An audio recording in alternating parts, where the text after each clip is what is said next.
Welcome to the Echoes of Eve podcast. My name is Tally, and today's episode is called Framework.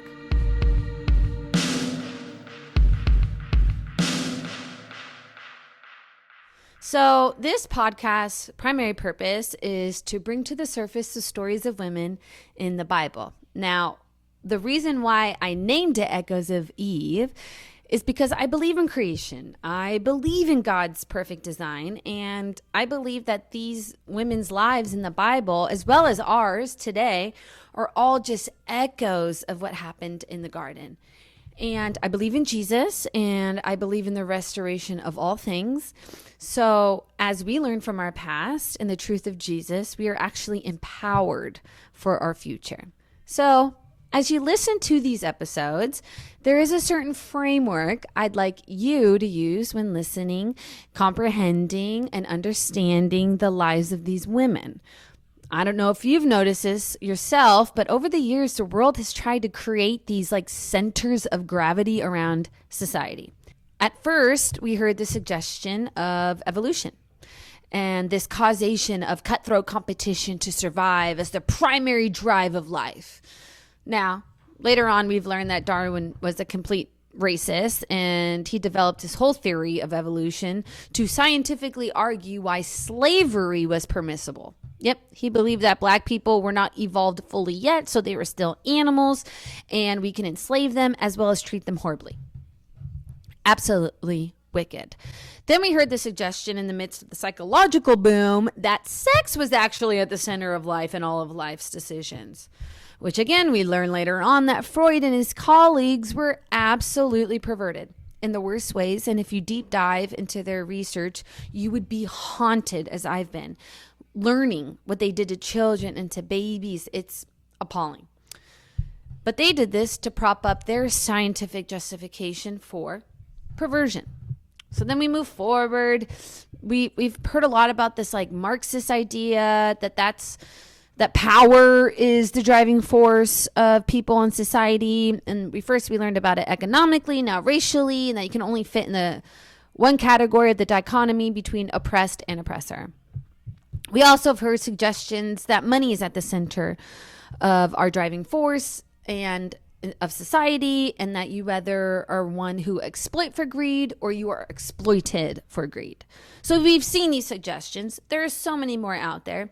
And we need to absolutely realize that these ideas have penetrated into our thinking.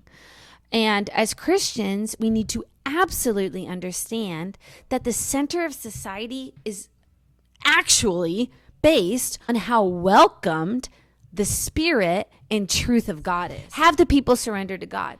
Are the people worshiping God in the society? Is the culture holding God and holding on to the law of God? Is it close to their hearts or on their hearts, depending on the Old and New Testament, right? So that's what I want you to consider as you listen and then read these stories on your own. I want you to consider how close the players are to God.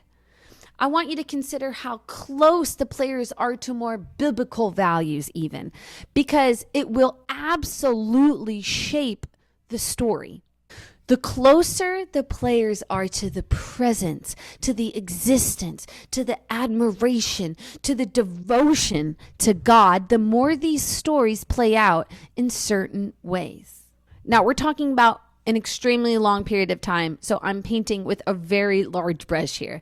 But this is the framework in which I would like you to understand these stories. Now, it doesn't mean that sex, power, money, and all that isn't at play. You will always find these aspects of the human experience in any kind of experience. The Bible is full of the human experience. But the most important thing about it all is God, and learning who God is, and learning who we are in relation to God, and what that reflection of being made in his image is supposed to look like, was designed to look like, and learning what it's really not supposed to look like. So I hope this is helpful as you adventure with me on this pilgrimage we will take through the scriptures. Yes, this podcast is primarily going to talk about stories of these women in these ancient worlds, but I'll also be interviewing women. I'll be interviewing men. I We'll be talking about maybe women in church history. Maybe we'll have somebody else lead an episode. Maybe we'll talk about women in ministry, whatever God inspires. But again, the main purpose of this podcast is to talk about women in the Bible because their stories need to be resurfaced, heard, and understood.